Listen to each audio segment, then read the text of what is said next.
latest crisis after COVID was, of course, the Russia-Ukraine war. And India has placed a very nuanced position itself. And those days your interview is also very famous. Sometimes you were very assertive.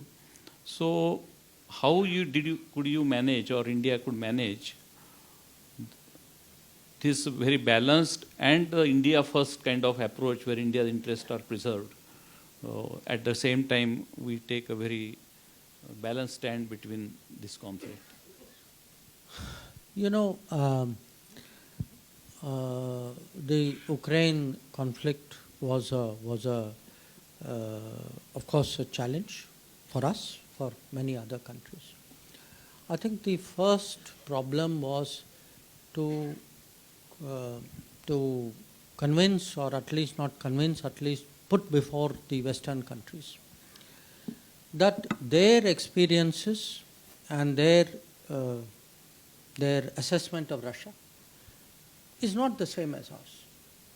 That for us, our experiences with Russia in the last 70, 80 years have been positive. Theirs may or may not be. So for them to say straight away, Russia is this, Russia is that, and therefore all of us should agree. We will agree on the basis of our experiences and our assessment. I think that itself was not so easy to do. It wasn't so easy to do because the Western world for years feel, today they will say, Vijayji, you are a good person, we are all supposed to agree. Tomorrow they will change their mind, we are all supposed to agree again. So the fact is, how do you make your own judgment? And so this is first I would say like a theory or the intellectual part of it. The second was a very practical issue.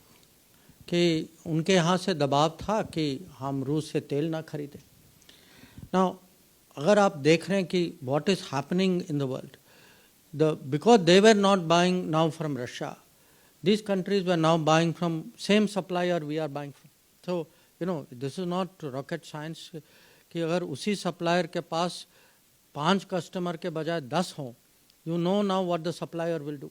वो तो तुरंत अपना कीमत तो बढ़ाएगा. So for us, actually we had to manage oil prices. There was no option other than to look at Russia.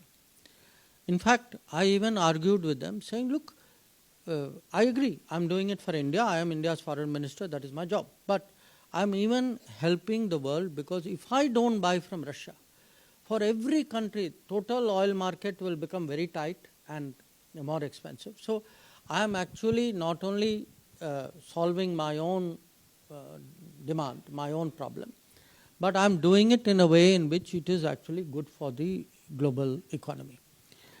Now, some people understood it, many people did not understand it, and what the tactic is कि आपको बुला के ऐसे जैसे हम बैठे हैं, वो बुला के then they will start hectoring you, they will start pushing you कि is this right, is it wrong, do you agree, do you not agree. Now you have to, at this stage, either you bend or you are silent, or you tell them saying that look, first of all, my experience is different, my understanding of Russia is different, my interests with you on oil are different. So we have to learn, to stand our position. Now, this may have happened in Ukraine. I can give you a very different example, which is in last few years from 2017. We have built up, we have become members, and there's a grouping called Quad. Now, Quad has grown now. There are 4 countries. They have decided in their common interest कि भाई हम मिलजुल के कुछ काम करें. Now, if the Chinese have objections, now the fact is, at the end of it all, fine, I will listen to their objection, but I will do what is in my interest. Ultimately, my decision cannot be made in China's interest. So there will be many occasions. ये तो अभी माने खेल शुरू हुआ है. I mean, there will be more